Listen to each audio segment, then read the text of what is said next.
Good afternoon students. आज हम पढ़ेंगे 5th क्लास का ईवीएस। हमने इसके आगे का पार्ट एक्सप्लेन कर दिया था। अब आगे का पार्ट हम आज पढ़ेंगे। जर्मिनेशन ऑफ सीड्स मतलब बीजों के अंकुरण के बारे में पढ़ेंगे।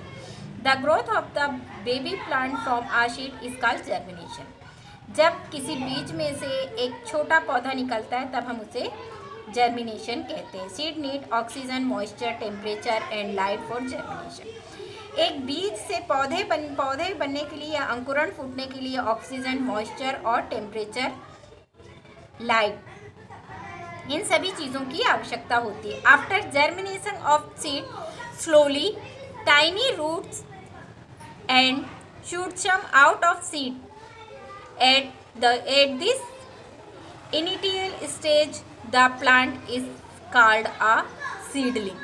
तो आपने देखा ये एक बीज है, बीज में से अंकुरण हुआ, फिर धीरे धीरे देखिए छोटी छोटी जड़ें निकली हैं, फिर एक छोटा पौधा बाहर आया है।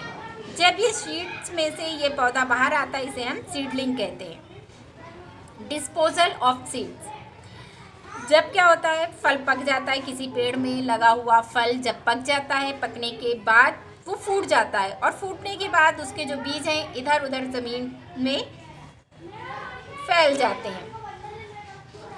तो जो मेन पौधा होता है, जिस पौधे का वो फल रहता है, जब वो पौधा के ऊपर जो पका हुआ फल है फूटने के बाद उस पौधे के आसपास के इलाकों में वो फैल जाता है। उससे क्या होता है, उन बीजों में से फिर एक नए पौधे, बहुत सारे पौधे जन्म लेते हैं, अंकुरित होते हैं, अंकुरण निकलता है, लेकिन वो सभी सरवाइव नहीं करवाते। क्यों? किसी को ठीक तरह से सनलाइट नहीं मिलती है, किसी को खाना पानी और किसी को जगह नहीं मिलती है ठीक तरह से ग्रोथ करने के लिए, इसलिए वो सारे पौधे नहीं उग पाते।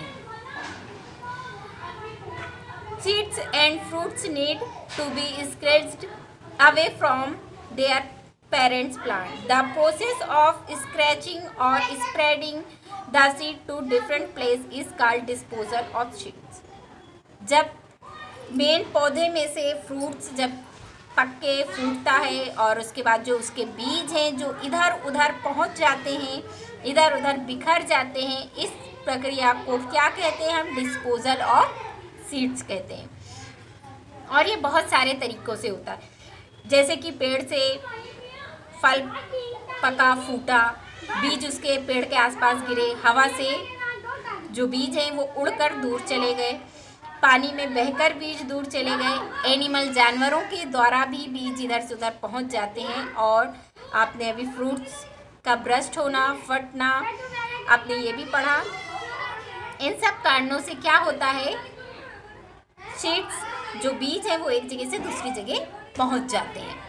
अब है plants that have come from far. बहुत सारे जो प्लांट है वो दूर से आए हुए हैं, जैसे कि आज हम पढ़ लेते हैं।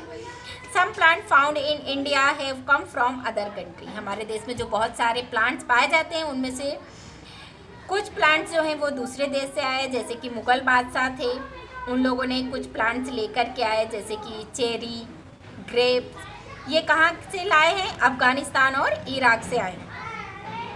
जो मुग़ल एम्पायर जहांगीर थे उन्होंने जो चिनार का पेड़ है वो इराक से ला कर के कश्मीर में लगाया था। ब्रिटिश जो लोग थे उन लोगों ने भी हमारे देश में चाय लाई, चाय की खेती करवाई। लीची चाइना से आई है, जो मैंगोज़ हैं, आम है, वो कहाँ से है? मलेशिया से।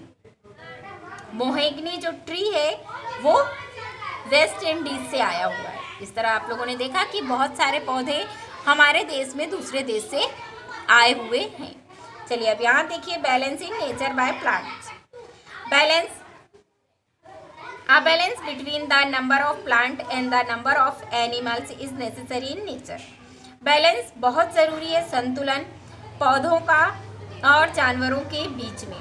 क्या होता है, जब अगर मान लो कि जानवरों की संख्या बढ़ रही है, increase in the number of animal, तो क्या होगा, जानवरों के लिए जो ऑक्सीजन है, जानवरों की संख्या बढ़ रही है और पेड़ पौधों की संख्या कम हो रही है, तो उससे क्या होगा कि जानवरों को ऑक्सीजन या मनुष्यों को ऑक्सीजन नहीं मिलेगा।